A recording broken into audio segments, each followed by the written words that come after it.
وكما يعفو عنكم الله وكما يعفو عنكم الله ولا يغفر لكم الله ولا يغفر لكم الله ألا ديويدون ويحببكم الله سيدي أحمد التجاني سيدي أحمد التجاني ولي أنا أفكرني أن دون هولكو وني يدي الله إجيادو مم يدي مو كانكو الله إفاضة محبة ذاته على العبد إفاضة محبة ذاته على العبد وودا إجيادو يدمكو ويدونو محبة الله لعبده هي غاية الغايات دون وني كادي كو دانيته كو دوم كدي ييلته ذكر او eko jangtate ko nawafilul khair fof eko huccete Allah ko eko nyemtinte nulaado ko fof holko yilate hen dum do fof de holko yilate hen ko danji Allah subhanahu wa ta'ala man wajada Allah man wajada Allah ma faqada shay ma faqada shay'an hayhude o wonta hattade dum non odo abdu mo en ganda burden wawde tan haalde ko tanirabe men e serembe men e wabirabe men mojjube meden woni mo en ganda kay kunilado Allah sallallahu alayhi wa sallam o wi dum mudaakaratuna معاشر الأمة إننا حالدو دي إننا حالدو دي أمين هول نولادو الله دوتو دي جنجد دمو يدن نولادو الله يأندو دي نولادو الله مبت إدن جالتا إبي الله فيلي بيوينو ودي وني كون غندامو أم لم يعرفوا رسوله فهم له منكرون ونن كون غندامو سؤال غندينوم نو جدال مكوتو Allah to fotiri to Allah wana yeddude kay wajata on jabannomo dum non o wi dum non dum ina yonti emen o wi dum non ne yonti emen e zamanu men he haaldude dum majalisu zikri holko yiletedo Allah subhanahu wa ta'ala maqamuji sappo o wi maqamuji sappo ɗi limtiɗi maqamu dhikru o woni ghayatul ghayat o woni khatimatul mataf o woni kadi khatimatul mataf nde o sifi julɓe o wi nde Allah sifi julɓe innal muslimina wal muslimat wal mu'minina wal mu'minati wal qanitina was sadiqin والصابرين والخاشعين والخاشعات والمتصدقين والمتصدقات والصائمات والحافظين فروجهم والحافظات maqamuji jeenayneni anduɓe men maqama gadido o dewɗo hen o ɓuri ɗum ay muslimu omo jogii geɗal kono non mu'minu kadi ɓuri mo mu'minu omo jogii geɗal kono so woni qanitu o dadi muslimu o kadi muslimu o e mu'minu o ayi ko woni e qunut ko rewde Allah so gonɗi hen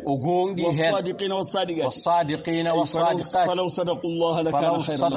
lakana khayran ko wadata ko so woni gonga e makko kanko ɓuri ɓeya ɗon maqamuji ɗin jaari hadi jotti jeenayɗo والحافظين فروجهم والحافظات o ɓuri keddiɗi ɗi o maqamani holɓurɗo ɗum والذاكرين الله كثيرا والذاكرات o battuɗo sappo daɗi keddiɗi ɗi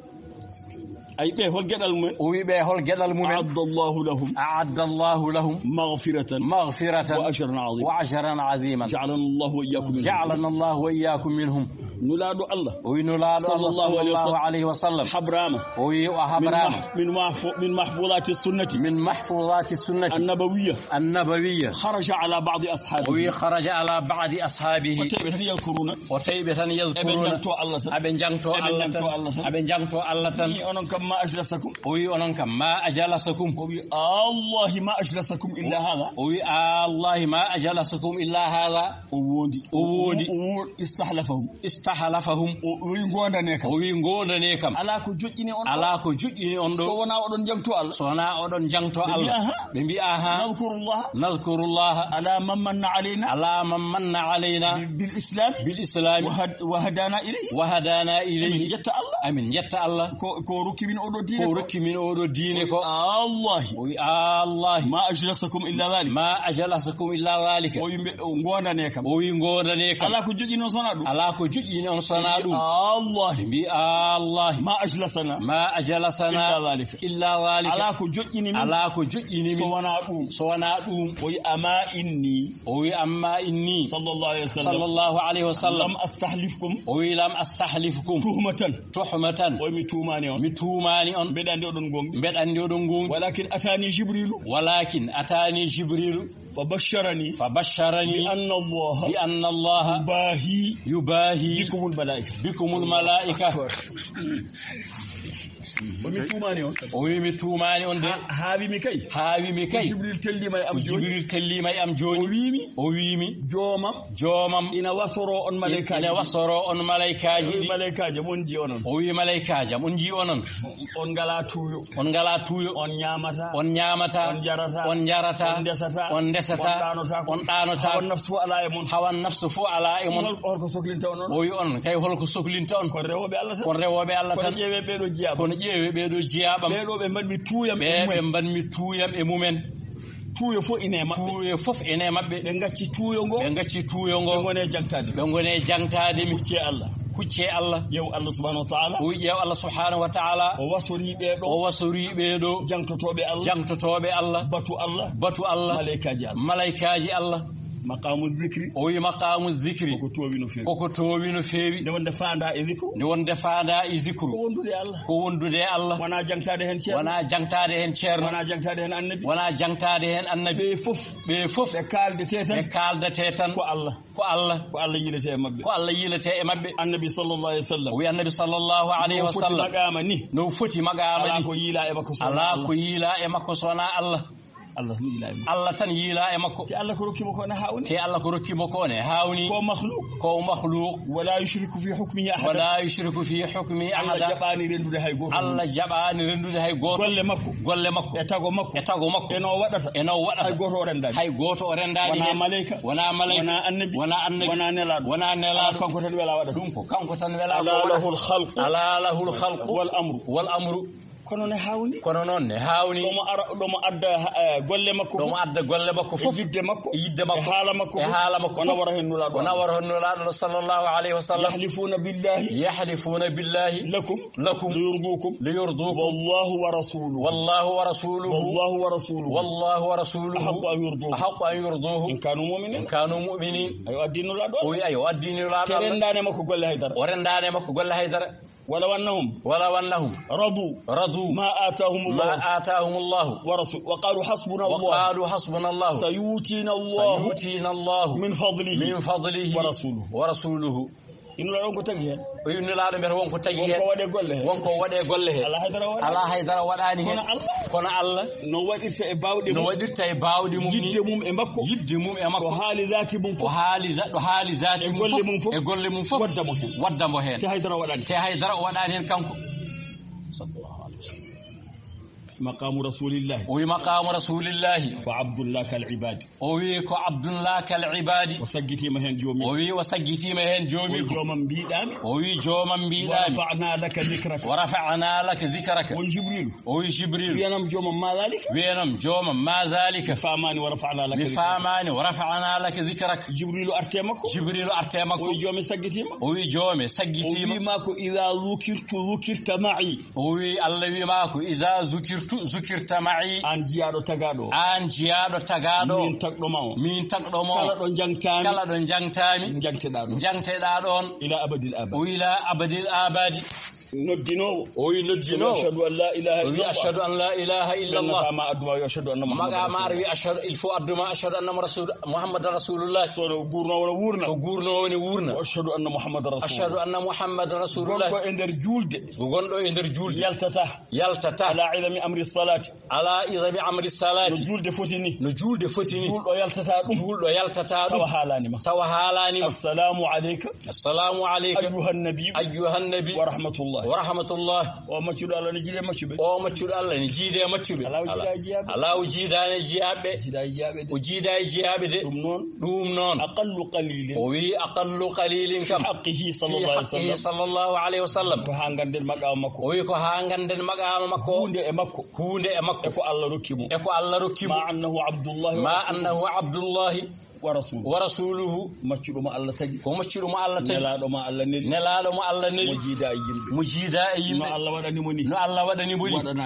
wadanani non tagaado martabatul wilayati wi martabatul wilayati martabatul ulama be fo ngari ko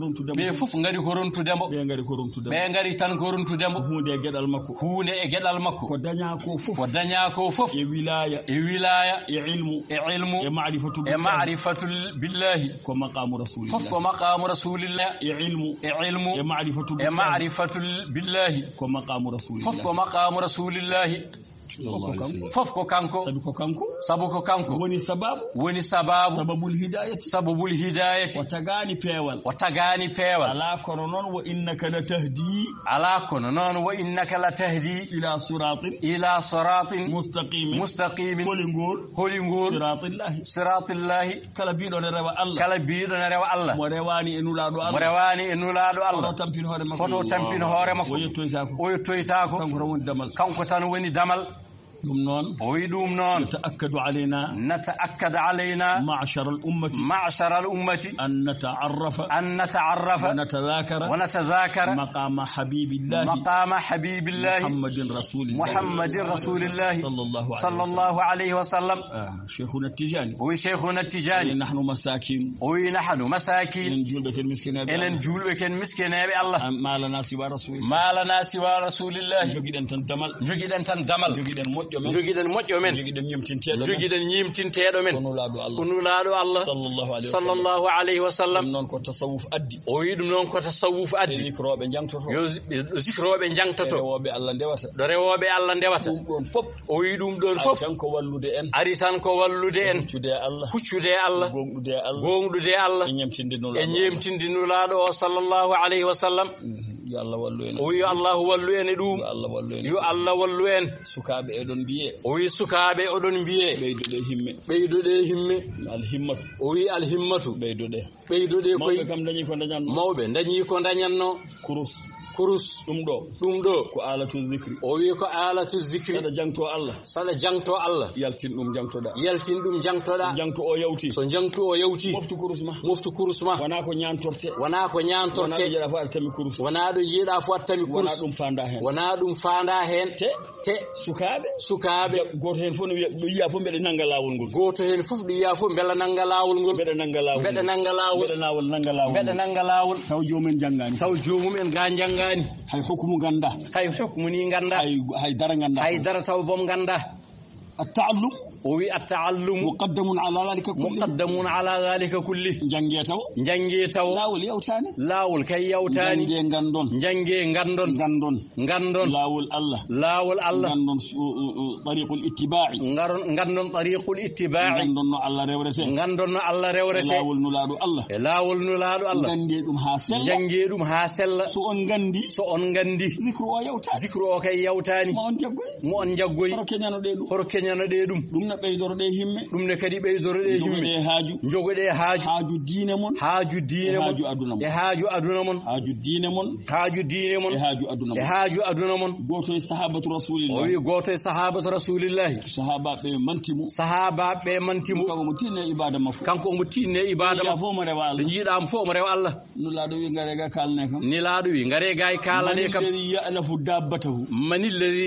dabbatahu goto e fuji ko dabamu goto e fuji jogi ko daaba mum hol keddo e do ko daaba makko hol keddo e do ko daaba makko be ko kaari be bi ko kaari hol keddo e nyamde makko hol keddo e nyamde makko be ko kaari be bi ko kaari hol keddo e koltu makko hol keddo e koltu makko be bi ko kaari ya ko onon pecci dum fof o wi ko onon pecci dum fof kam gaccu dum homo rewa Allah gaccu dum botan o rewa Allah biye kam haydara nafra dum rewde Allah tan ko rewde Allah tan rasuli kullukum khayrun minhu o wi rasuli kullukum khayrun minhu kullukum khayrun minhu kullukum de khayrun minhu onon hedbe e longere makko onon hedbe longere makko hedbe koltu makko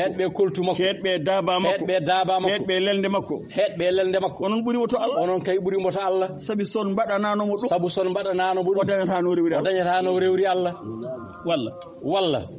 mo nyamani harina rewa Allah rewata o wi sallallahu alaihi wasallam o wi kullukum khayrun minhu o wi kullukum khayrun minhu o wi onon fo buri mo dum non sukaabe hoto jabe burede jagge haaju mon haaju diine mon haaju aduna mon haaju aduna mon nafon koye mon nafon ko jokke mon gandon kon wadobe galleji mas'uliyya azima responsabilité woni mawni taqwa ala atiqikum oron jondino de yondinaare arani ko minen mawdo hankadi gayno dum mawdo gasno do on gaw dañi fo ne yono dum kono maqamu shubbani onon bayna ahmad shawqi wi onni o wi shababun qunna'un la khayra fihim sagata kecco tokos ko dañi fo ne yono dum yilaki aduna wadani galle ala himmi yilaki dañal ala ko firti o ben la khayra fihim wo burika fi shabab at-tamihin ash-shabab la budda lahu min at-tumuh ash-shabab la budda lahu min at-tumuh jogode himme darade wonde danje firtude wadde galle mbade dum himmeji mon or matte hakkile galle on amen hede or batte hakkide kon do galle yonde galle on amen kon ala min ciprama hen min gardama haaju wadde galleji min jidi ko goto fu ne haani wadde galleji wana goto yo jogo haaju wadde galleji danje yaaja nafa firta jogode on haaju zalika khayrun wallahi zalika khayrun tinnode dinakum wa dunyakum yorendu e mon koy darande aduna mon ha tiida so on dañi dum haalaji kuccone Allah ay dañi aduna taw o wi ay dañi aduna taw dum ardina e dewal Allah dum wadi o wi fabtahu inda Allah rizqa o wi dum wadi Allah wi fabtahu inda Allah rizqa caggal dum non wa'buduhu washkuru lahu ابتغاء الرزق كي مقدم على العباده ويدum kay ko muqaddamun ala al-ibadati wadi non ko danji rizqo ko ibada mawdo sallallahu alaihi wasallam kafa bil mar'i ithman an yudayya man ya'ulu o wi juldo yonimo tan bakkat ko dacce besgu makko e galle makko e yowitibe makko kadi koy makko o hebada o yomo rewa Allah o daraki dum wana gongo dum wana dewal Allah moni fof yo jogo himme danje e wonde e wadde galle on nani dum de min jogani on minen hankadi min goddoyi min dañi ko min dañanno ayyadana Allah wa iyyakum bi nasrihi o yilete ko fof ko ma gongde walau sadaqullah lakana khayran lahum ja'alana Allah wa iyyakum min as-sadiqin إنه ولي ذلك والقادر عليه والسلام معاد عليكم ورحمة الله وبركاته wiide moɗin wiide oɗo jinnaɗo men jaaɗo ko nasamatun mubarakatun o wi ko nasamatun mubarakatun ko tagore nde Allah waɗi barke ko tagore nde Allah waɗi barke gila ɗum waɗi ha joni ko dañjeten ɗo ko so yahano en dañirtani en meeɗi dañjude ni enen en dañani wiyete ko ziyara so arama ziyara holko woni toon ko wullude daade ɓeene gulla ɓeene peeko ɓeene kaala ɓuri ceerno ɗum ala ko firti hay hunde ceerno woni ko wonanno dañi ko dañanno heddi ko enen holno mbaɗaten caggal mum ceerno ko moƴƴo wonno ko dewannoɗo Allah tinninoɗo e Allah tinninoɗo e gandal ɗum nafi ko ceerno enen pewjen ko nafata en ko walla la budda bil ijtihad al-izz o wi al-izz la yunalu duna at-ta'b tinnoɗe koy tinnoɗe sukaɓe alladhina jahadu fina lanahdiyannahum سبلنا جعلنا الله وإياكم ممن نالوا الهداية من المولى سبحانه وتعالى إنه ولي ذلك